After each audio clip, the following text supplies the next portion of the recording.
நடக்கிற ஸ்டைல் இது அவர் நடந்த ஸ்டைலே வந்து 300 வகையான நடைகள் நடந்தார். ம். ஒரு படத்துக்கு ஒரு நடை. அது திருப்பி இன்னொரு படத்துல காமிக்க முடியாது. இப்படி ஒரு நடிகரை நீ ம். எதுலயும் பார்க்க முடியாது. இதெல்லாம் தொடர்ந்து இவருடைய படங்கள பார்க்கும்போது எனக்கு புரிந்த விஷயங்கள். சரி நம்ம இவர பத்தி தான் ரிசர்ச் பண்ணணும் அப்படின்னு. இப்ப எம்ஜிஆர பத்தி பண்றதா இருந்தா, அவரு அரசியல்ல எப்படி சக்சஸா வந்தாரு? திரையில இருந்தவரு. அப்படிங்கிறத பத்தி வேணா நம்ம சொல்லலாம். ம். சிவாஜி கணேசன் முழுக்க முழுக்க ஒரு நடிகர். அவர் வந்து அவரு வசனங்கள் உச்சரிச்ச விதம், தமிழ் அவர் மாரி யாரும் சிறப்பா பேசல. லென்த்தி டயலாக்லாம் பேசியிருக்காரு. அதனால சிவாஜி கணேசனை பத்தி தான் நம்ம ஆய்வு செய்யணும் அப்படிங்கிறத நான் முடிவெடுத்தேன். ஓகே. இப்ப அவரு அழுகும்போது பார்த்தீங்கன்னா, அவருடைய இந்த கன்னங்கள் துடிக்கும். அந்த கண்ல வந்து கண்ணீர் வரும்.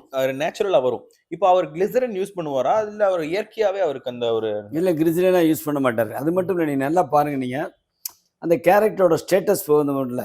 ம். ஒரு ஒரு சாதாரண டவுன் ரோடன்ல சேர்ந்தவரா இருந்தா கண்ணீர் விட்டு நல்லா கதறி அழுவாரு.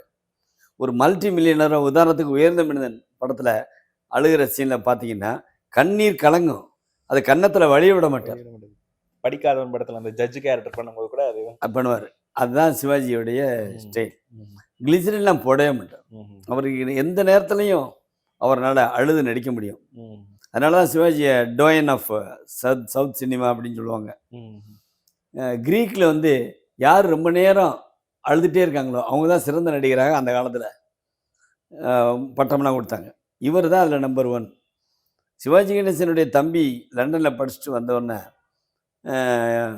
ஒரு ஏதோ ஒரு படத்தை பார்த்துருக்காரு. பார்த்தா அவர் சிவாஜி கணேசன் அழுகிற சீன் இருந்திருக்கு.